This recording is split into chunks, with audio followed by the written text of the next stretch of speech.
পরম প্রেমময় যুগপুরুষোত্তম শ্রী শ্রী ঠাকুর অনুকূল চন্দ্রের রাতুল রাঙা চরণে জানালাম আমার শতকোটি দণ্ডবৎ প্রণাম। আমার ভক্তপ্রাণ দাদা ভাই বোন মা সকলকে জানালাম জয় গুরু। আশা করব ঠাকুরের কৃপায় আপনারা সকলে ভালো আছেন, সুস্থ আছেন, আনন্দে আছেন। আয়না আমাদের সকলেরই গৃহে থাকে। কারোর সাইজে একটু ছোট, কারোর কিন্তু বড়, নানা রকমের ডিজাইন করা। এখন তো আবার কত রকমের ডিজাইনের আয়না উঠেছে। তো আমরা সবাই আয়নায় নিজেদেরকে দেখি, আমরা নিজেদেরকে আয়নায় দেখতে ভালোবাসি। আয়না আমাদের জীবনের এক অবিচ্ছেদ্য অংশ।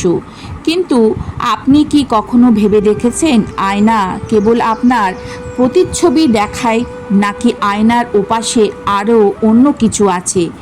কেন আমাদের ঠাকুমা দিদিমারা সবসময় বলতেন রাতের বেলা আয়নায় দেখতে নেই?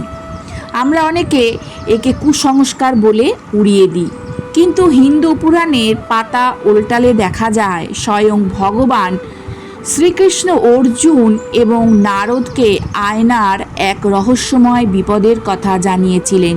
তিনি বলেছিলেন যে আয়না কেবল একটি জড় বস্তু নয়, এটি একটি পোর্টালের মতন কাজ করে, যা ইতিবাচক এবং নেতিবাচক উভয় শক্তিকেই আকর্ষণ করতে পারে। আজকের এই পর্বে আমরা উন্মোচন করব কেন রাতে আয়না দেখা নিষিদ্ধ, এর পেছনে থাকা সেই অতীন্দ্রিয় কারণ কি, শ্রীকৃষ্ণ নারদকে কি বলেছিলেন, এবং বাস্তুশাস্ত্রে আয়না নিয়ে কোন ভয়ঙ্কর সতর্কবাণী দেওয়া হয়েছে।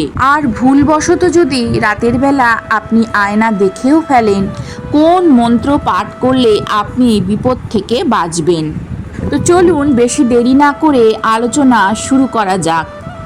নারদ একদিন নারায়ণকে বললেন, হে নারায়ণ, আপনি বলেছেন এই সৃষ্টি মায়া, তবে এই আয়না বা দর্পণ কেন মানুষের মনের ওপর এত গভীর প্রভাব ফেলে? কেন ঋষিরা রাত্রির বেলায় দর্পণের সামনে দাঁড়াতে নিষেধ করেন? ভগবান শ্রীকৃষ্ণ বললেন শান্তভাবে, হে দেবর্ষি, সূর্য যখন অস্ত যায় তখন পৃথিবীর তেজ বা সৌরশক্তি কমে যায়। রাত্রি হলো তামসিক শক্তির সময়। আয়না হলো সেই বস্তু যা আলোর প্রতিফলন ঘটায়। কিন্তু যখন আলো কম থাকে তখন আয়না কেবল প্রতিচ্ছবি নয়, বরং আশেপাশের সূক্ষ্ম শক্তির প্রতিফলন ঘটাতে শুরু করে। নারদ, মানুষের মন রাতে অবচেতন অবস্থায় থাকে। সেই সময় আয়নার সামনে দাঁড়ালে মানুষ নিজের প্রতিচ্ছবির মধ্যে এমন কিছু দেখতে পেতে পারে যা তার মানসিক ভারসাম্য নষ্ট করতে পারে। আয়না হলো চেতনার এক ধরনের প্রবেশপথ। শ্রীকৃষ্ণ নারদকে বুঝিয়েছিলেন যে আয়না মূলত মায়ার একটি রূপ। শাস্ত্রে বলা হয়েছে দর্পণ আমাদের বাইরে আবরণ দেখায়, কিন্তু আমাদের আত্মাকে নয়।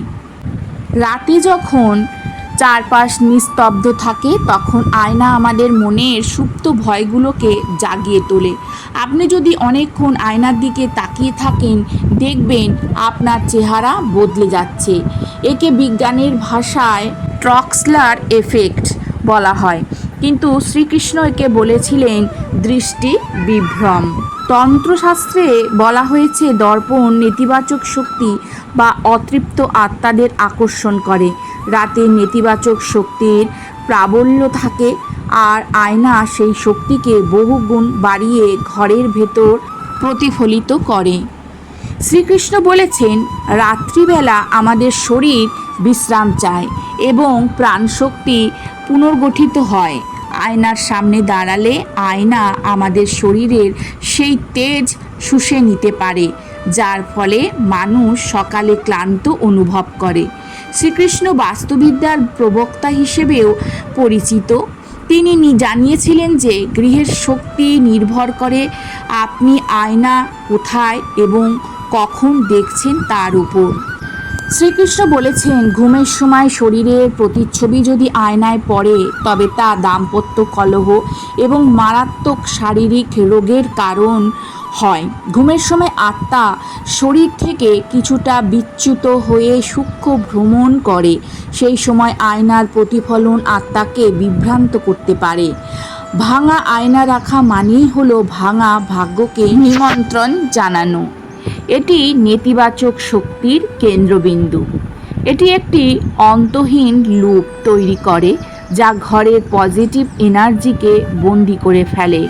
যদি আপনার ঘরে এমন জায়গায় আয়না থাকে যা সরানো সম্ভব নয়, তবে শ্রীকৃষ্ণের পরামর্শ অনুযায়ী রাতে ঘুমানোর আগে আয়নাটি একটি গাঢ় রঙের কাপড় দিয়ে ঢেকে রাখুন। শ্রীকৃষ্ণ নারদকে বিশেষভাবে নিশিতাকাল বা মধ্যরাতের কথা বলেছিলেন। রাত 12টা থেকে 3টে পর্যন্ত সময়টি অত্যন্ত সংবেদনশীল। শাস্ত্রে বর্ণিত আছে যে এই সময় পৃথিবীর চৌম্বকীয় ক্ষেত্র এবং অতীন্দ্রিয় জগৎ একে অপরের খুব কাছাকাছি চলে আসে। এই সময় আয়না দেখলে মানুষ নিজের প্রতিচ্ছবির পেছনে অন্য কিছু ছায়া দেখতে পেতে পারে। শ্রীকৃষ্ণের মতে রাতে আয়না দেখার ফলে মানুষের চোখের জ্যোতি এবং চেহারার লাবণ্য দ্রুত কমে যায়। অবচেতন মন আয়না দেখা কোনো বিকৃত ছবিকে সত্য বলে ধরে নিতে পারে, যার ফলে অনিদ্রা বা দুঃস্বপ্ন দেখার সমস্যা তৈরি হয়। শ্রীকৃষ্ণ যা 5000 বছর আগে বলেছিলেন, আধুনিক মনোবিজ্ঞান আজ তার কিছুটা প্রমাণ পাচ্ছে। শ্রীকৃষ্ণ কেবল সমস্যার কথা বলেননি, তিনি সমাধানের পথও দেখিয়েছেন। নারদ যখন ভয়ে কাঁপছিলেন যে কলিযুগের মানুষ যদি এই ভুল করে ফেলে তবে উপায় কী, শ্রীকৃষ্ণ তখন এই উপায়গুলো বলেছিলেন।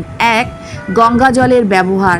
যদি রাতে আয়না দেখে খুব ভয় লাগে তবে চোখে মুখে সামান্য গঙ্গা জল বা পরিষ্কার জল দিন এবং ইষ্ট দেবতাকে স্মরণ করুন। 2. প্রদীপ প্রজ্বলন। ঘরে একটি প্রদীপ বা আলো জ্বালিয়ে দিন। আলো হলো অন্ধকারের শত্রু। 3. রক্ষা কবচ মন্ত্র। শ্রীকৃষ্ণ বলেছেন যে কোনো অশুভ ছায়া থেকে বাঁচতে অচ্যুতানন্ত গোবিন্দ নাম জপ করতে। অচ্যুতায় নমঃ, অনন্তায় নমঃ, গোবিন্দায় নমঃ। এই নাম 3টি জপ করলে আয়না থেকে নির্গত নেতিবাচক প্রভাব আপনার ক্ষতি করতে পারবে না। আয়না কোনো সাধারণ কাচের টুকরো নয়, এটি আমাদের চেতনার প্রতিফলন।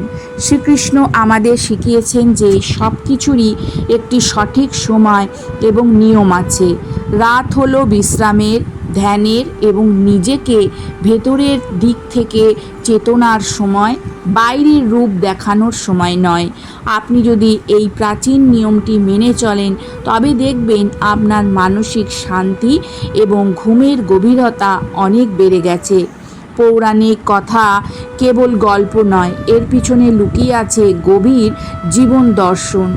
তাই রাতের বেলা আয়না যদি কখনো দেখে থাকেন তাহলে আজ থেকে আর আয়না দেখবেন না, দেখা কম করবেন। দেখবেন না একদম বলাটা উচিত নয়, অনেক সময় বাধ্য হয়ে আয়না দেখতে হয়।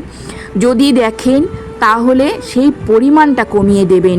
সারাক্ষণ অনেকেই আছে এমন যারা সারাক্ষণ আয়নার সামনে নিজেকে দেখার জন্য ব্যস্ত হয়ে যায়, নিজেকে এদিক থেকে ওদিক থেকে দেখে। এটা আমার নিজের চোখে দেখা।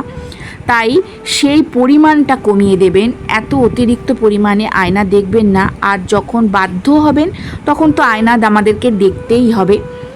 আর কোনো সময় যদি আয়না দেখে ভয় পান তাহলে অবশ্যই ওই মন্ত্রটি জপ করবেন, তাহলে দেখবেন আপনাদের মনের থেকে ভয় দূর হয়ে যাবে। তাহলে আজকের আলোচনাটি এখানেই শেষ করলাম।